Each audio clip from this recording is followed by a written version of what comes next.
Her name is Jane Schoenholt, her mother Brenda, and sister Remy. Well, my husband works in the World Trade Center, so it was more him. Right across the street. And she was in the school right down there. What went through your mind? I love you very much. Don't. A lot of people I know are dying. I just want my dad, I want my animals. Her dad, Steve Schoenholt, runs a restaurant on the concourse level of the Twin Towers.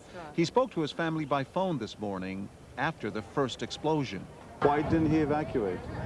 Because he thinks he's too tough for those terrorists. But they haven't heard from their father since. So let's go find him. Come on. We follow them for blocks and blocks throughout the disaster zone. I'm just used to walking over here and just seeing, the Twin Towers. It's scary to see just smoke. And that's it. I mean, that's my home, and it's gone. Just a few blocks from their home, Everyone back on the sidewalk, please. were stopped by police. Fortunately, right now, until we know that it's safe, we're asking everyone to move back. Now, the people that were evacuated from the World Trade Center, where would they be right now? Unfortunately, they are all over. Officer, they're looking for their father who was in the building. I understand. Unfortunately, my wife is in the building, and I still haven't heard from my wife. So, On a cell phone, they call to see if Steve has turned up at one of his other restaurants. Hi, is Steve there? Steve.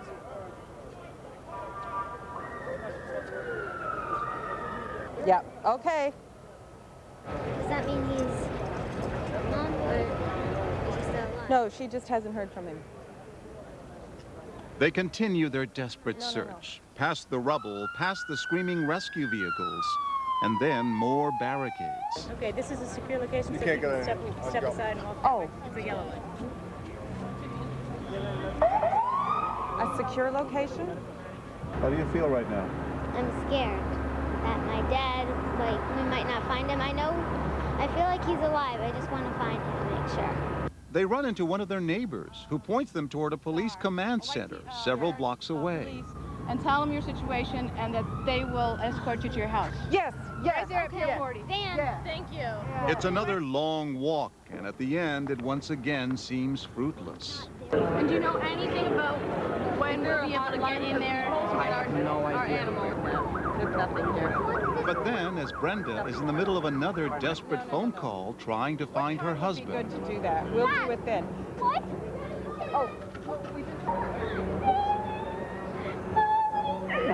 one little happy ending on a day with so much anguish See, and so much In heart. the building, I cried the whole way. I saw it coming down. I don't know. In Search of Steve. A happy ending where there have been so few today, and God didn't know where that was going for a moment there. And when they encountered the policeman and said they were looking for their father, and he said his wife was in the World Trade Center too, that was very difficult. Mayor Giuliani reports, Mayor of New York City, that some survivors have been pulled from the rubble tonight. And that is a huge relief that some survivors have been pulled from the rubble tonight, a huge relief to all of us, and a relief, too, I'm sure, to Frank Donahue from the American Red Cross, who's a member of the National Disaster Response Team for the Red Cross and came in today from Philadelphia.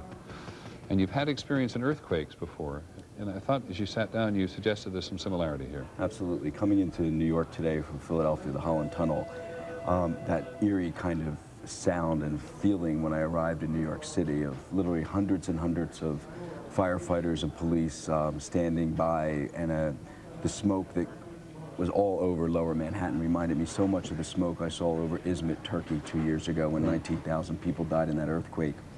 And there are many similarities. Tonight I was down there and they were getting phone calls, cell phone calls from the rubble.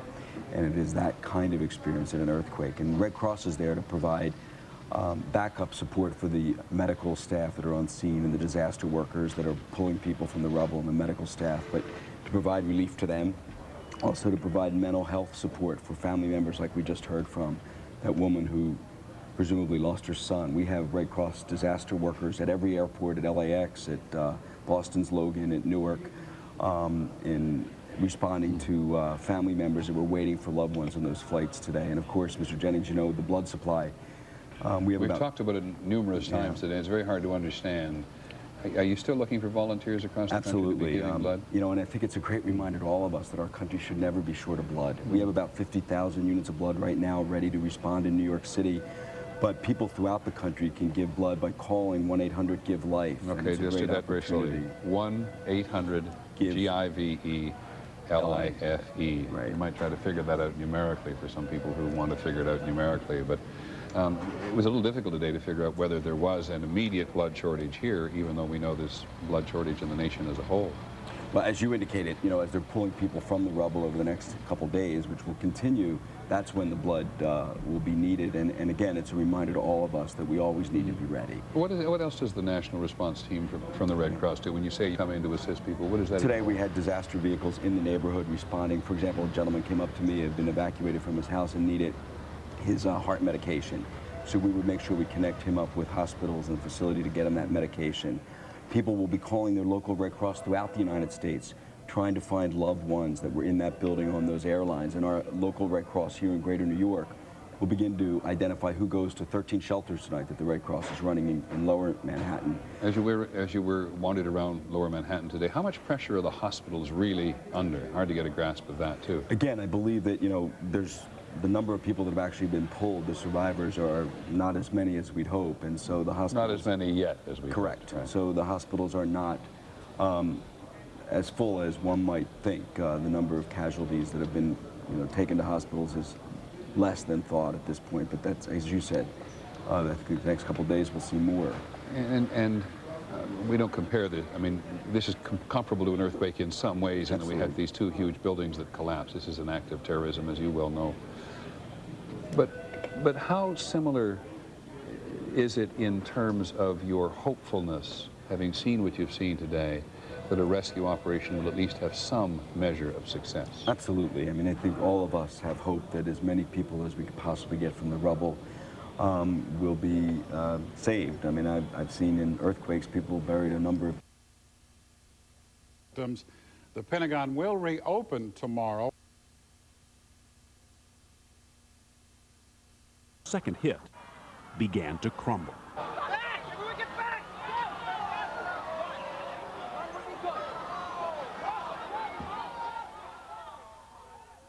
It was almost incomprehensible.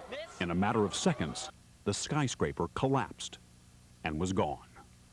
Suddenly, we hear, you know, the security say, "Everyone get out now, now, everyone run, run, run, run for your lives." NBC producer Shahar Baran was there with a home video camera. A bunch of women just standing there, shocked.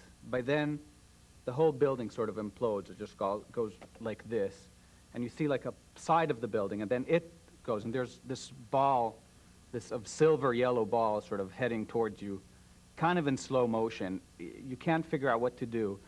People are starting to run like crazy. Then, at 10 a.m., news of another passenger plane in trouble. Someone on United Airlines Flight 93, traveling from Newark, New Jersey to San Francisco, called 911 and reported a hijacking. Then, an explosion and silence. The plane crashed here, some 80 miles outside of Pittsburgh. There were 45 people on board.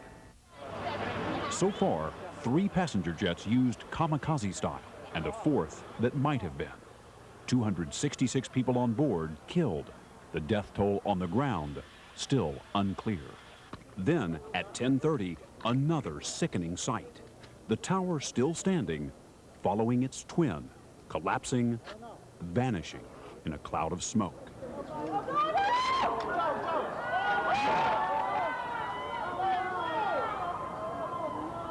By 11 o'clock, the sense of alarm had spread across the country. Troops standing here. It's interesting, he said, characteristic of the same thing he found at Izmit in Turkey, where they had those terrible earthquakes within a year ago. And it happens everywhere. The earthquake in Mexico City, I remember, same kind of thing. People just spring into action and do what it is that they can do. There are people in the country who may have tried to take advantage of it. I have a note here somewhere about the state of gasoline supplies in the country. A lot of people in the country anxious that somehow these attacks on the states would lead to a shortage of gas supplies, have rushed to fill up. don't mean to suggest hoard, but have certainly rushed to fill up, and there were certain people in some parts of the country who may or may not have taken advantage of this. But certainly ExxonMobil and BP are two of the large companies which have done what they could tonight in various regions of the country to let people know that there was going to be no shortage of gasoline, no interruption of the oil supply as a result of the attacks today, and urged everybody to keep the price just where it was and not take advantage of your fellow citizens.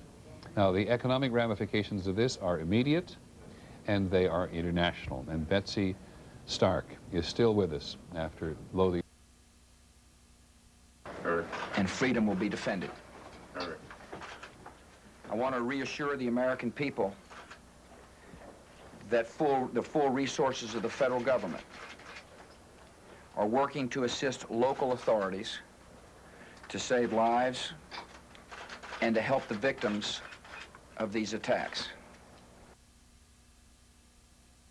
Particularly if those tensions involve the Middle East, which is a source of so much oil production. And evidence tonight that some gas stations are taking advantage of that fear in Oklahoma, Mississippi, Missouri, and Michigan, a doubling and tripling of gasoline prices to as much as $5 a gallon. And as you say, consumers fearful that there will be shortages waiting online to fill up. But important to tell you, the American Petroleum Institute says there are no shortages of supply. Refinery production is going strong, and the only place we may expect some supply disruptions are New York City, as you can understand. Now, on the International Financial Markets Day, the New York Exchange was closed, the American Stock Exchange was closed, and is going to stay closed tomorrow. Can you get some sense of the international ramifications as how people interpret the United States and the American economy in the wake of this? Well, Peter, as you know, psychology is such a strong element in the way the world looks at the health of markets. And first hint of just how high the casualty count could be. There are over 1,000 rescue workers, probably about 2,000 that are deployed, trying to get into the buildings, trying to find people, trying to search for people. The governor and I spoke a couple of hours ago. The governor has deployed the National Guard to relieve them because our people are going to need reinforcements pretty soon. Just before 3 p.m., President Bush landed at Offutt Air Force Base outside of Omaha. From an underground bunker at the Strategic Air Command Base, he convened a National Security Council briefing. As 4 o'clock approached, the president's spokesperson, Karen Hughes, briefed reporters back in Washington. The Secretary of Defense remains at the Pentagon, and the Secretary of State is en route back to Washington. 5:21 p.m.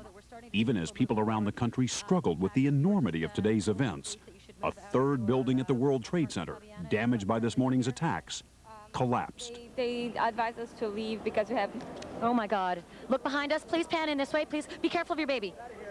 This is it. That's the building coming down. Oh my God. Oh my God. Oh my God. No. Fortunately, the building with more than 40 floors had been evacuated. But once again, the concrete canyons of Lower Manhattan were filled with the sounds of sirens and the sight of people fleeing for their lives. At 8:30, the president, now back in Washington, addressed the nation from the Oval Office.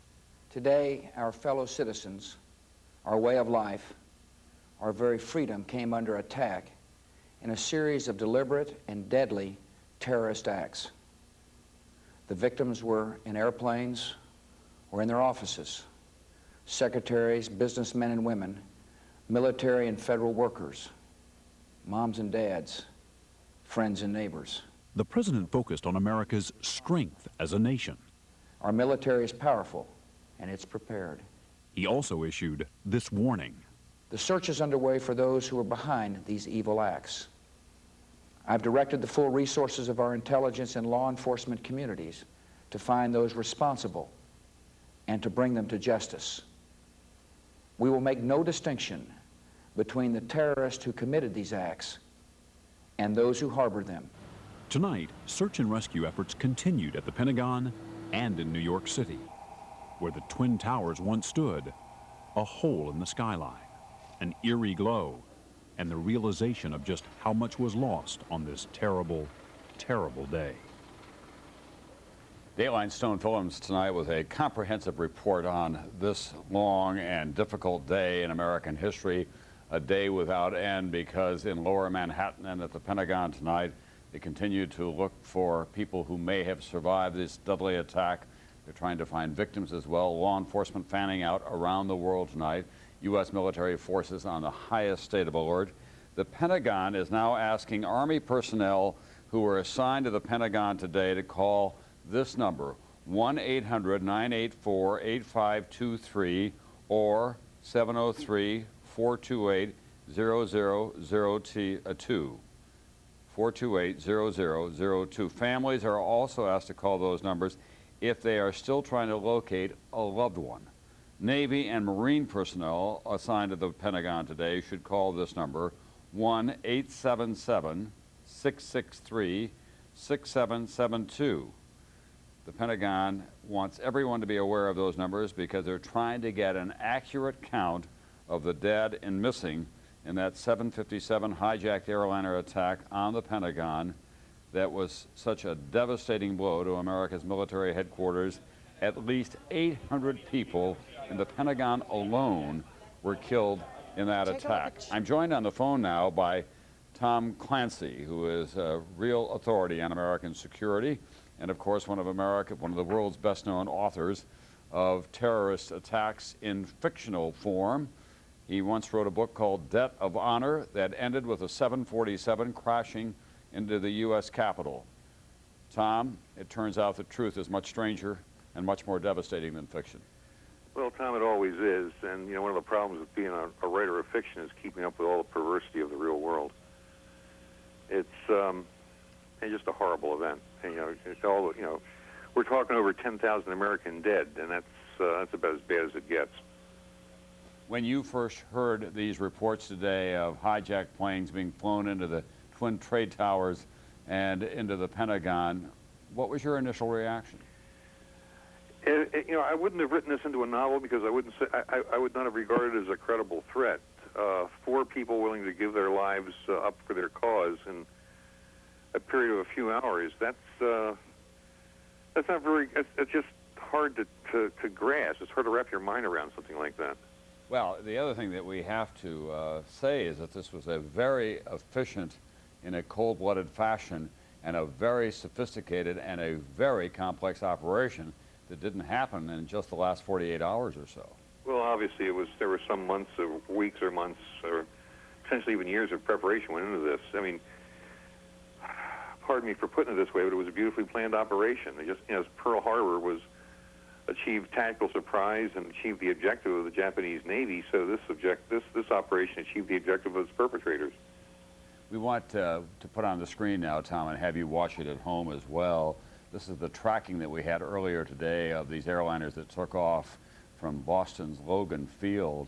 And as you can see, it was very shortly after takeoff that they make a hard left turn and head for New York Harbor and the World Trade Center. We were told that they were armed with knives, but this hijacking all happened very quickly. Yeah, I'm looking at the radar track now. It's somewhat surprising that the air traffic control system wasn't alerted by this, but I don't know I'm not a pilot. I don't know the ins and outs of that. Well, one of the things that happened apparently is that the hijackers were so sophisticated they knew to turn off the transponders. So they had this kind of a track on them, but they didn't have the radar track that they would normally have, or the radio traffic that they would have with the air traffic controllers. Well, that'd be one explanation of it, I guess. But again, I'm not an airline pilot. I don't know the ins and outs of that system. I really can't comment on it intelligently. You do know a lot about the perils that exist in the modern world and the high technology that is available to just about everyone out there. You think that there's a full appreciation, certainly there may be by the end of this day, a full appreciation across America, even in the highest echelons of our government and our corporate life, of the real threat of terrorism? Well, certainly this event has brought things pretty close to home for everybody. I mean, we've got, again, more than 10,000 Americans have probably lost their lives today. And that's 10,000 families who have learned the hard way that terrorism is quite real. Give you any pause about writing additional fiction about terrorist attacks? No, I have no such plans. But yeah, I'm not going to. You don't try to make money off things like that. It just isn't ethical. All right, Tom Clancy, thank you very much for being with us tonight. Tom Clancy, of course, wrote, among other things, Debt of Honor, a fictional account of a terrorist attack on the U.S. Capitol, Hijack 747. Tom was using the number 10,000. That was his rough guess at this time. We have no indication that that many people have been killed. The numbers that are being used by Committee. And Barbara Walters talked to Senator John Edwards of North Carolina today. They both gave, can I see Mr. Woolsey, please? Thank you. They both gave the strong impression today that they had talked to officials in the CIA today who said, in the words of Mr. Edwards, Senator Edwards, there'd been real progress made in the very first hours after this thing had occurred. And you know, I express disbelief. What do you? Well, it's possible that they picked up some intelligence either just before or just after the events that led them to suspect someone or some group, quite possibly Osama bin Laden. But that doesn't necessarily mean he was in it alone. How good do you think Osama bin Laden is, and how much tendency has there been in the United States government to zero in, to focus in on him, as somebody observed to me earlier today, because we need the face of an enemy? Well, he's worth several $100 million, and that goes a long way in countries where he's been based in the past, such as Sudan, and has been recently, such as Afghanistan. He has a number of followers. He is dedicated, and he has people who work for him who hate the United States deeply. So there is at least I think, a reasonable chance that on certainly the East African bombings and perhaps some of these other terrorist operations, he has been directly and immediately involved, including the coal. But it doesn't mean that there's no one behind him working with him or guiding him or suggesting approaches or helping with false identities and travel documents and all the rest. And the prime candidate there would have to be, not proven, but would have to be Iraq, I believe.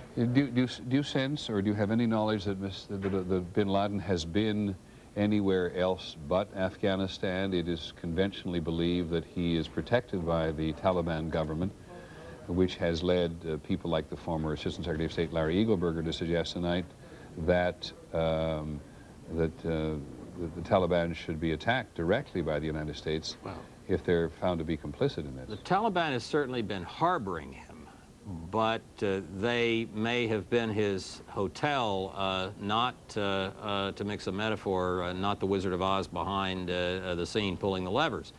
That role would far more be likely to be in the hands of Iraq than this very chaotic conservative government of Afghanistan.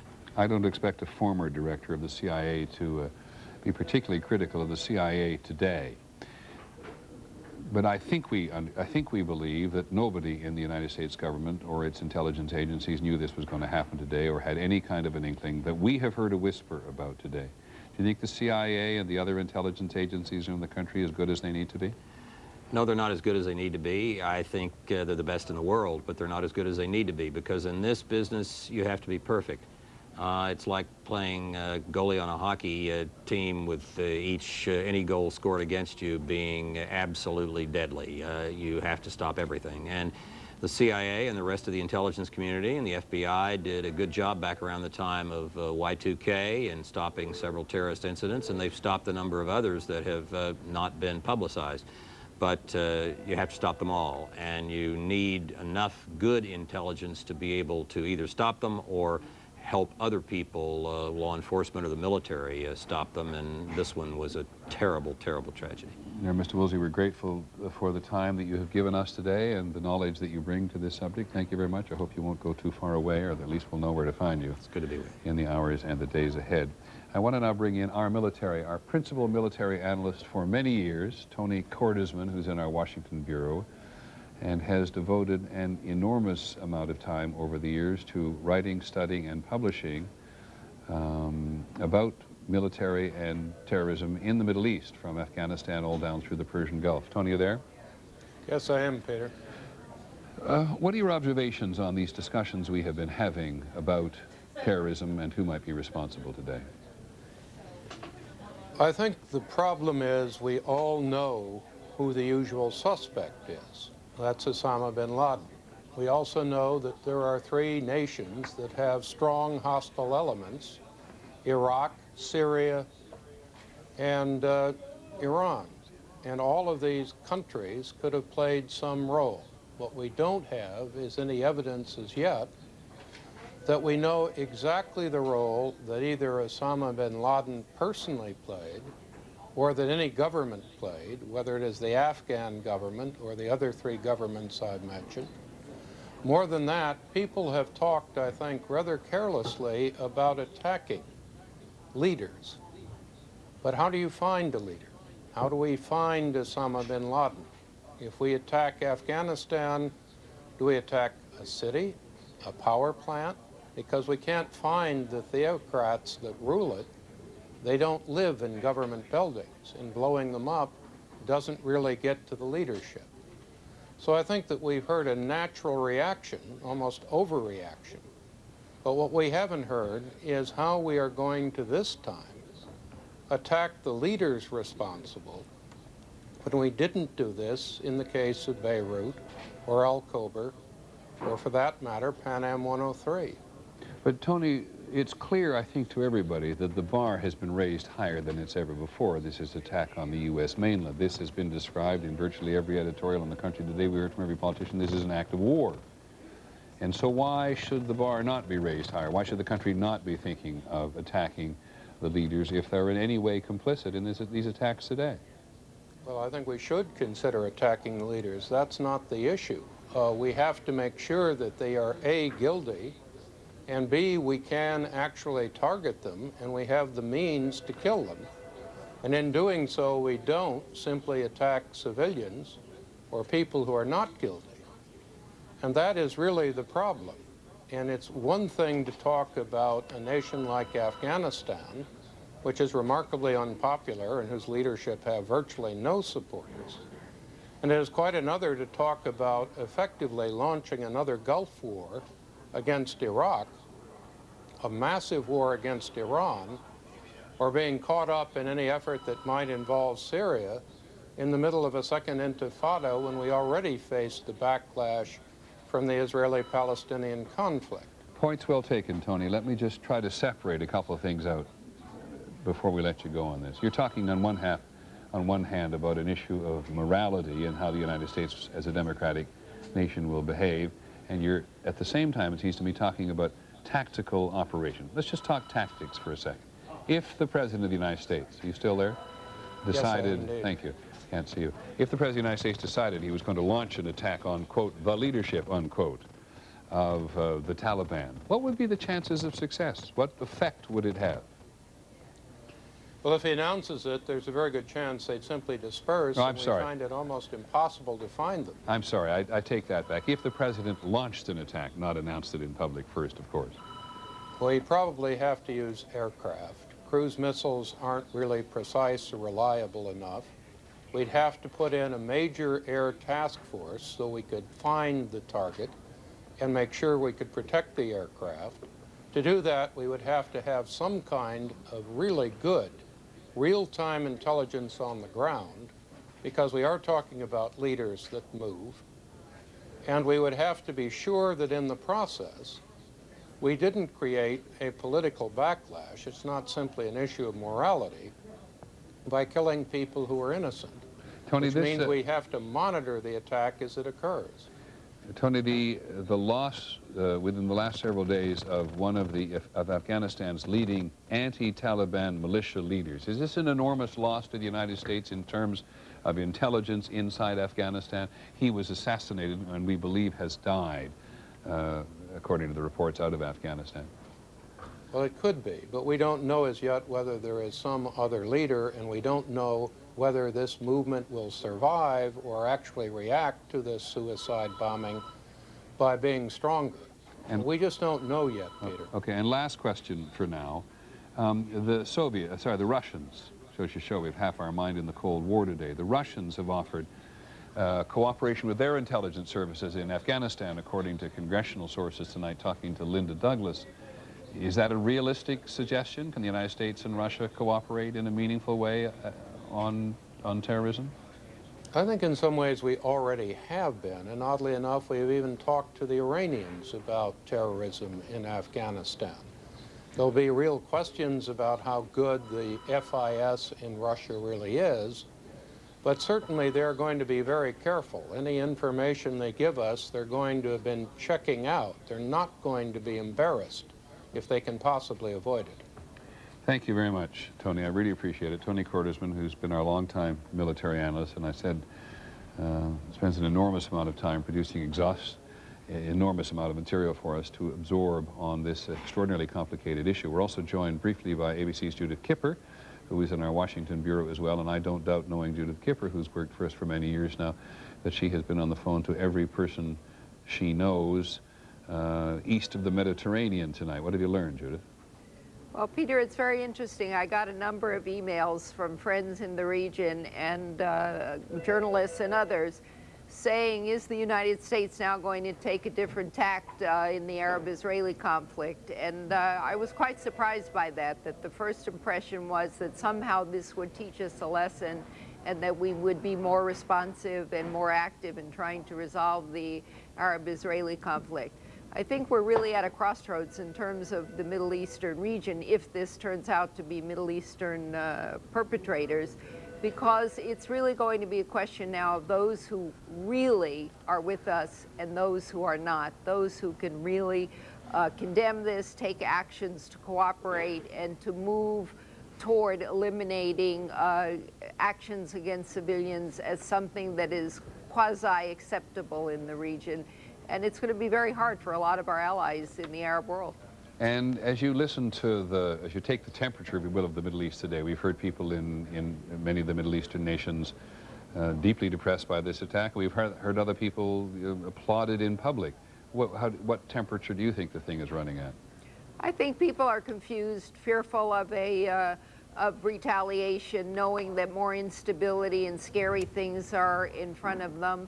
And, you know, the one country that hasn't been mentioned very much is Pakistan, and the U.S. is going to have to reevaluate that relationship if it turns out that this is an Osama bin Laden operation. Okay, thanks, Judith, very much. Appreciate you coming in as well. You can just feel, I show some sense, as I do, in our coverage that we're, thanks, Judith, very much. Judith Kipper, who's been in our Washington bureau. We're going back and forth on this story. We have this enormous human tragedy, in one case which we try to cover, and then this enormous challenge to the United States government. The United States is a nation, but the United States government, and what the United States is going to do about it. What does it know at this point, which appears to be very little. But this tendency, fueled somewhat by the analysts who study the history of international terrorism and by a couple of observations by Senators Graham of North Carolina tonight, and Senator Edwards of North Carolina and Senator Hatch of Utah today, that the CIA at this point has picked up in its monitoring of telephone conversations post the attack some contact between supporters of Osama bin Laden. And it makes sense in most everybody's mind that on an occasion like this, Osama bin Laden is one of the prime suspects, just based on the history of the whole thing. And it's also probably very important for us to remember, as Judith Kipper points out, that the United States in the region and in the Muslim world generally is seen very much as a staunch and unswerving and sometimes indiscriminating ally of Israel. So there are Palestinians and people in the Arab world tonight who believe that if they punish the United States, they're punishing Israel. If they punish the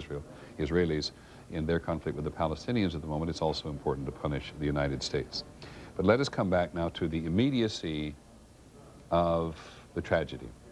WCVB, ABC's station in Boston, reports tonight that one car has been taken away from Logan Airport in Boston, which there is they want to know whether or not this was a vehicle that was used by one of the people who hijacked an American Airlines or United Airlines plane out of Boston today.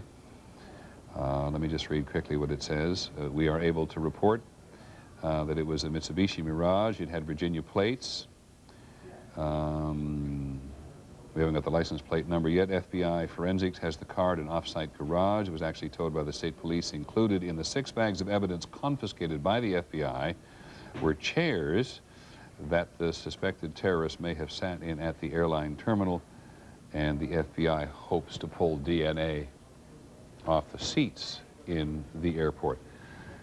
And there again you see an advance in science in terms of investigating innocence and criminality. We see it in the prison system in the country as a whole, and we see the FBI bringing to bear very quickly the notion that DNA may be a clue here. But as we know, these terrorists got on 2 of these planes in Boston, which were intended to make transcontinental flights, and hijacked both of them and head for New York City.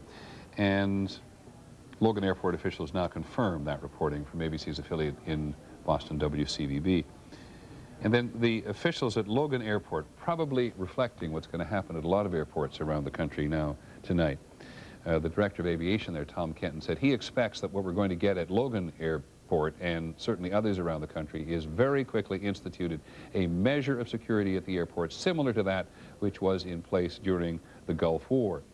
Much greatly reduced access to the side of the airport and much greatly reduced access for people to the passenger areas unless they're flying, and there'll be identification checks. In other words, all of the things that the country had to become accustomed to through the Gulf War may now be put in place again. And we'll get some sense of that when the Congress meets again tomorrow, because we know they're going to pass legislation which will, in the first instance, undoubtedly be in support of the president, who gets very high marks from a lot of people today for that speech that he made in the White House tonight. And beyond the support for the president, there will be legislation, we don't doubt for a second, introduced very quickly to increase the number of resources which are available to counterterrorism in the United States, to some urging of a better coordination among federal agencies, and a greater legal authority. It's the dangerous one, perhaps, in the minds of many Americans, more legal authority for federal agencies to impose on people's freedoms in the country in order to conduct this campaign, this investigation against terrorism. And you saw in our poll tonight that many people agreed it was worth giving up some of their freedoms, at least in the short run, according to a very quick snap poll we took, if it aided the investigation. Back to the people themselves. ABC's Lynn Scher, who spent an early part of the day very focused on the aircraft and the passengers, has now, I think, Lynn, put together a piece for us on what we do know about people who have been victims today. Peter, that's right. You remember what President Bush said a little bit earlier today. He said the victims were in airplanes in their offices, secretaries, businessmen and women, military and federal workers, moms and dads, friends and neighbors. Well, here are some of who they were. Olson, former federal prosecutor, more recently a TV commentator, was on American Flight 11 that left Dulles Airport for Los Angeles. She was also the wife of U.S. Solicitor General Ted Olson. Mrs. Olson called her husband on a cell phone to report that the plane had been hijacked and that at least 2 men had herded the passengers into the rear of the plane. She asked her husband what she should do. Then the plane crashed into the Pentagon. David Angel of Pasadena, California, was one of the creators of Frasier, the TV show. He and his wife Lynn were on American Flight 11 from Boston, the one that crashed into the first World Trade Center tower. There were at least 2 highly placed computer executives among the victims. Daniel Lewin, age 31, was co-founder and chief technical officer of Akamai, an internet infrastructure company based in Cambridge, Massachusetts. He leaves a wife and 2 sons. Edmund Glazer, 41, of Chatsworth, California, was an executive at MRV Communications, a leading California fiber optics company. He, too, was on the Boston to Los Angeles flight, and he leaves a wife and son. There were 2 prominent members of the professional ice hockey community. Garnet Ace Bailey, director of pro scouting for the Los Angeles Kings hockey team, once a star player himself, was on United 175 headed from Boston to Los Angeles. Ace Bailey was 53 and is survived by his wife and son. On the same flight was Mark Bavitz, an amateur scout for the LA Kings. We know some of the crew members' names on that flight. Al Marchand was a flight attendant from Alamogordo, New Mexico, a former police lieutenant who went to work for United after retiring from police work. He wanted to be a pilot. The man who was the pilot of that flight was Victor Saraceni of Lower Makefield Township, Pennsylvania. A neighbor described him as a great guy with a wife and 2 children. "I'm sure," said the neighbor, "he fought to the end." The pilot of American 11, the first plane to hit the World Trade Center, was John Ogonowski, 52, of Massachusetts. And there are more, of course, many, too many more. The airlines are not releasing complete passenger manifests yet, citing security reasons. We'll be hearing a lot more of those names tomorrow. Peter? Thanks, Lynn, very much. Giving personality and life, in essence, or personality, to the people who were involved in these disasters today. And we'll run that piece again, I think, fairly soon now, because we've been so slow for all the obvious reasons and so unable to attach lives and personalities and families and connections to the people who have suffered and died in these instances. So that's a big step forward. Thanks very much, Lynn. Just 2 remarks quickly about that piece.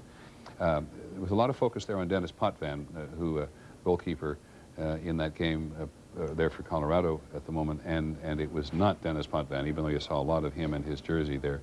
It was not Dennis Potvin we were talking about as a victim on one of those aircraft today. And ABC's Pierre Thomas, who covered the FBI and was the first person to raise with us here today the value of the passenger manifests in terms of trying to focus on the perpetrators of this themselves, has proven to be extremely valuable. You hear from Logan Air Base and from Boston tonight that the FBI is all over the airport, all over the car, all over a car that may have been used by the terrorists today in order to give personalities and connections to them as well. So the investigation inches forward. And for the country as a whole, I think some time ago, several hours ago, we ran a fairly lengthy piece which we had put together, which was just simply scenes of today. We take no pleasure in reviewing these scenes for you time and again, except trying to get you closer to the reality of what has actually been happening on the ground. But this has been one of those days when news agencies share information. It's a competitive world, but we have shared information today, giving each other access to material which has helped the country get closer to what has happened. And this is the most recent piece that we get courtesy of CNN, yet one more angle on the attack on the Trade Center today.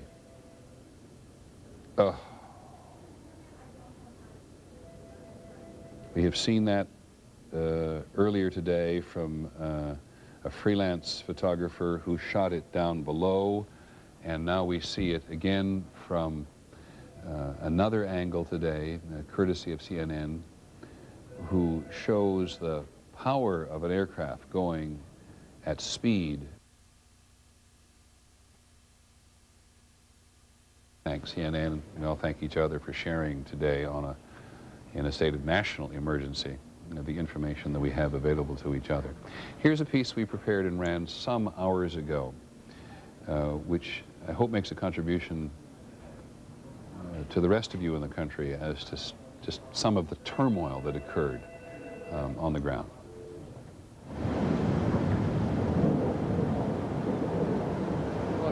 Oh! Oh my God!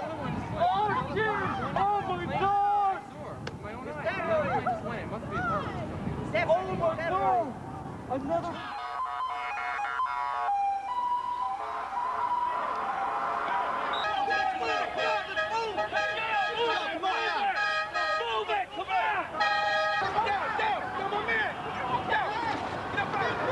Let's just get back. Get back. You with me, Don?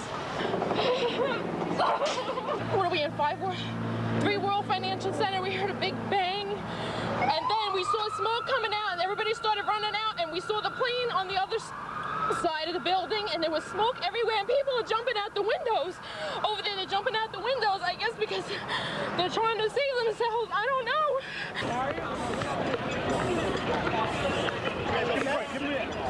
Give him here. You can watch. You can film it. Okay.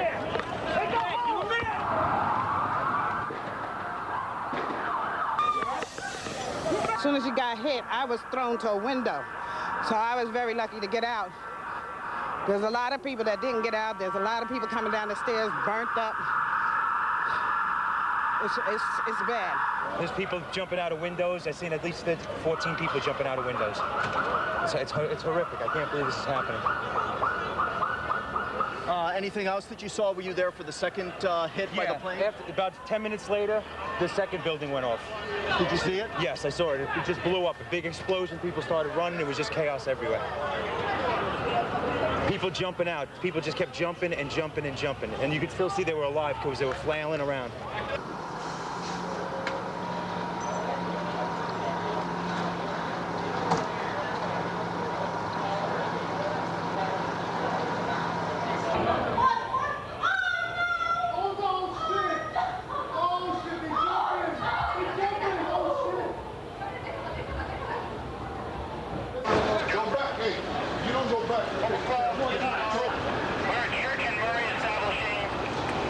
A huge explosion now, raining debris on all of us. We better get out of the way.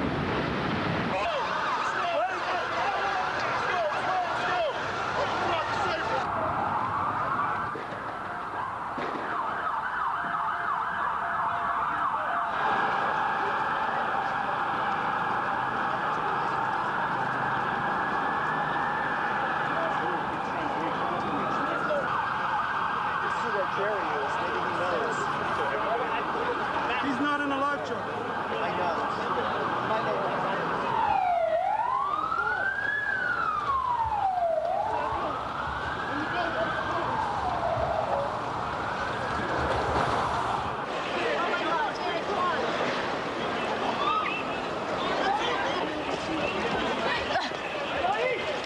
Jerry, try and shoot this. Try and shoot this as we run, Jerry. Try and shoot this. This way. Get up. Put your mask. Put your mask on. Put your mask on. Now put it down.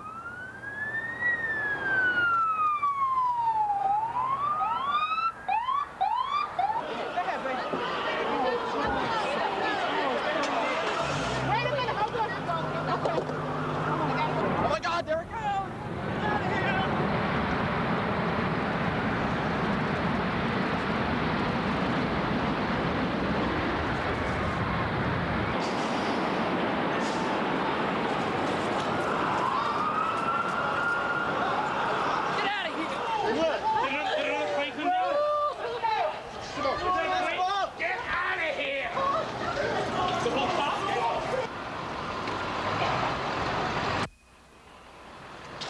You okay, officer?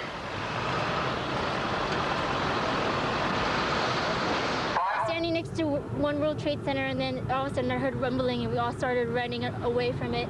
The glass like blew out and threw me onto the sidewalk, and I couldn't see for like 20 seconds. We came from the 82nd floor, and I don't know where my peers are. I don't know. I hope to God they're okay. That's all I can say. I don't know what. We saw a shadow. It looked like a plane. Next thing we know, it was boom, boom, and the floor started shaking.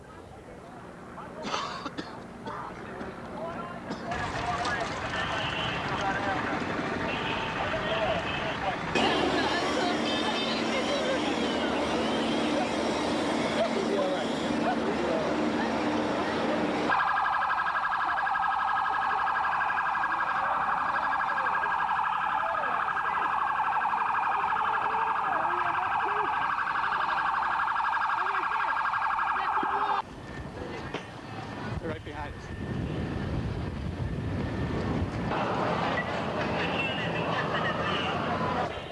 It's a war. We've been attacked. It's like World War II.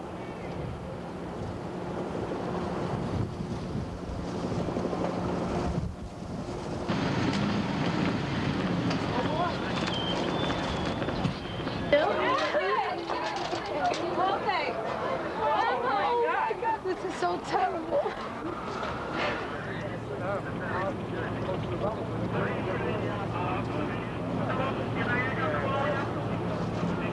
Can't even look at it. Because all I can see are people. I don't see a building. I see people. People hurt. Children without mothers and fathers tonight.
Well, I don't mean this to be self-serving in terms of news gatherers, but we have a lot to thank camera teams and our own ABC News camera teams and the freelancers today who've contributed to all of this, who've helped us to understand the magnitude of this. You just run through those pictures again, and you appreciate, first of all, the danger and the immensity of the tragedy. There's the dust everywhere, the dust and the debris everywhere. It could indeed be an earthquake in some rural place, as we've seen in Turkey and Mexico and Armenia and other places, where everything just gets simply buried. It's small compared to what's happened to entire communities in the past, in that it's in a fairly self-contained area it's a very small area in downtown New York City, at the very tip of the island of Manhattan, adjacent to the Hudson River.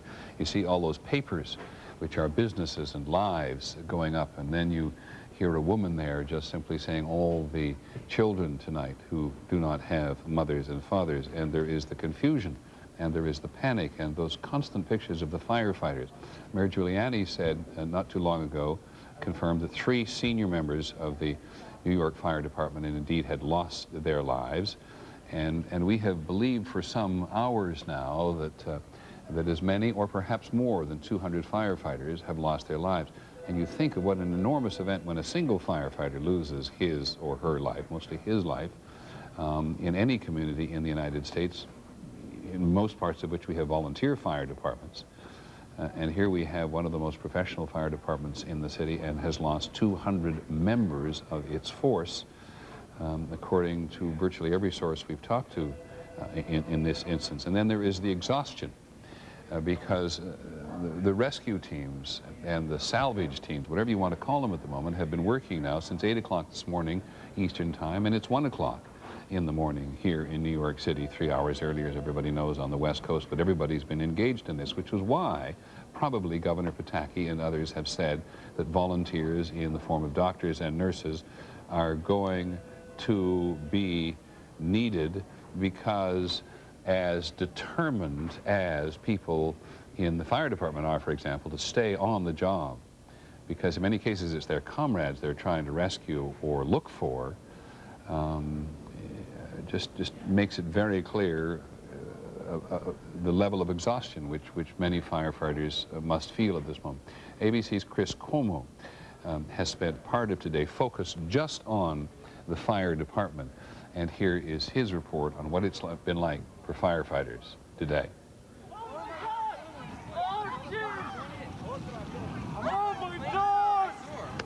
An unprecedented terrorist attack. While thousands fled for safety, New York City firefighters were heading straight into the blast. As soon as this happened, people were calling on the phone, every station in the city, how can I help, how can I help? But with buildings of this size and fires of this magnitude, on this day, even their best wasn't enough. We tried our best, and it was just too much. It was unbelievable. For me, it was. When the towers showed signs of collapsing, they scrambled to escape. Most made it, but some couldn't get out fast enough. Exactly how many, we may not know for days. Class. But what about the others? At this station, calls started pouring in. Fortunately, we don't really have much to tell them. In all the chaos, there would be no quick answers, just firefighters looking for their lost brothers. Get our brothers. Get our brothers. A couple brothers are also trapped down there. It's a scene of frustration and fear. Trucks as far as the eye can see, blocked from going back, and a triage center already seeing too many firefighters.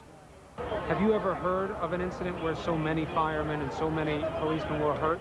No, and I used to work at EMS many years ago, and no.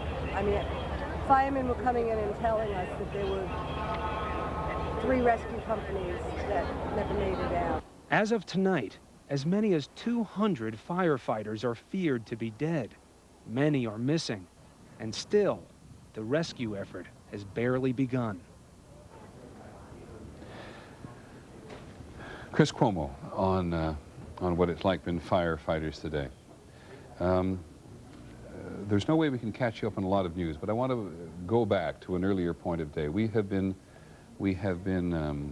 confused, not to mention concerned, about what happened to United Flight 93. This is the one that crashed in rural Pennsylvania earlier today, with 38 passengers and 7 crew members on the board. And this, we learned subsequently, was an airplane that had asked for a change of flight plan and was seeking a flight plan to go in the direction of Washington. And this raised very quickly the question of what actually happened to this aircraft. And the Pentagon denied very early on that this aircraft was in fact shot down by the U.S. military as the only way to prevent it from flying in the direction of Washington. Our investigative team has worked very, very hard on this all day today, and I must tell you at this moment that this is still an open question, very much an open question, as to what happened to United Airlines Flight 93, which crashed for no reason that we are able to grasp definitively in rural Pennsylvania. But we do know that the Pentagon denied earlier today that to John McWethy, who was at the Pentagon, our Pentagon correspondent for much of the day, that the U.S. military was involved in any way in an attack on this aircraft. It is still, I have to tell you, an open question. And there is, of course, the question, paramount in the investigation at the moment, about the passengers on the 2 aircraft which were hijacked by terrorists out of Boston, and whether or not some of the passengers on that board are associates of Osama bin Laden. And we have not been able to confirm that yet, but it is certainly a direction in which this investigation is going at the moment. And there is a possibility, all in the realm of yet to be firmed up. There is a possibility that some of these individuals on these aircraft were on what are called watch lists to be arrested if they, or whenever they tried to enter the United States. An open question at the moment, but we've had tremendous help today from our investigative team in terms of trying to pin these things actually down. I simply leave you with 2 open questions at the moment: the fate of United Airlines Flight 93 and the identity and affiliation of at least 4 of the passengers on board the 2 aircrafts which were hijacked out of Boston earlier today. And here's the kind of thing we hate to hear and we hate to report. And any number of officials today have spoken about that. And that is people in the country giving vent to prejudice to members of the Muslim community in the United States. ABC's Deborah Amos reports, who's been stranded in Miami tonight, because everybody in the United States is stranded if they're trying to go anywhere else, reports that there have already been threats there to the Islamic Center in Miami. There are major Islamic centers in many major American cities, now a growing Muslim population in the United States, and there have been threats to the Islamic Center. 7,500 Muslims live in South Florida, and we can only echo in the loudest possible, most obvious terms today that anybody in the United States who gives vent to their prejudice against their fellow citizens tonight, whomever they may be, is, well, fairly evident in what the public officials, including Mayor Giuliani and Governor Pataki here in New York, have said today, and which everybody in Washington will surely express at the moment. You do not blame communities for the acts of individuals, period. Mayor Giuliani has confirmed for us that senior members of the fire department were killed. John McCarthy reports from outside the Pentagon tonight, when he was on duty there, that a member of the Arlington Fire Department believed that maybe 800 people would have died in the attack on the Pentagon. And we have not been able to grasp the dimension in terms of numbers of the people who have died in the attack on the trade towers. But I remind you of what Mayor Giuliani said earlier today, which is a qualitative, not a quantitative answer. When we find out the numbers, it will be more than we can bear. And any loss of life is more than the country wants to bear at the moment, but there's a hint there, I think, from Mayor Giuliani that the number of casualties among the 50,000 people who work at the trade tower on a daily basis, trade towers on a daily basis, may be high, but we do not know how high. And as we try to grasp what the rest of the nation is feeling, whether it's in Los Angeles or Seattle, we rely on our reporters to give us what they can get. You can't get in the hearts and minds of everybody on an occasion like this, but Brian Rooney has a report for us first from Los Angeles International Airport, which may contain some of that. Here's his report from Los Angeles. Here at one of the busiest airports in the world, the planes are all grounded. For a while, some passengers attempted to rebook flights. Then all of them were ordered to leave. The terminals are empty. We're evacuating all terminals and we're stopping traffic all over. Los Angeles International was the destination for 3 of the 4 airliners that crashed today. But there has been no official word here about who was on board. By mid-morning, several relatives or friends of passengers on those planes arrived at the airport. Take these 2 family members up to 42A. They were quickly led away by airline employees. Security is at its highest, even while the airport is completely closed. The terminals are flooded with police and FBI officers looking for the slightest thing out of order. About noon, someone discovered something suspicious, and the bomb squad was called in. Reporters were herded away, and it turned out to be a false alarm. The airport is sealed off. The only sounds are the recorded passenger announcements, which continue to run over the loudspeakers, and the echo of police dogs barking in the empty walkways. Brian Rooney, ABC News, Los Angeles. A similar report, in that we're seeking what's happening in the various other communities around the country which are affected in many ways, partly because everybody in the country has got some connection emotionally or directly to the people involved in this tragedy today, comes to us from Neil Karlinski, our reporter who's based in Seattle. Far from the violence, in Seattle, a Navy frigate armed with anti-aircraft weapons steamed into position near downtown in Elliott Bay. Throughout this city, life as normal simply stopped. They came on and said that they were evacuating and please leave immediately. Downtown, several buildings were evacuated. Even the city's famous Space Needle was closed indefinitely for fear it too could be a target. Children were kept in school, but the day was anything but normal as the smallest of students tried to understand what was happening. On the water, ferry service, on alert for car bombs, stopped service to all but individual passengers. I asked the American people to join me.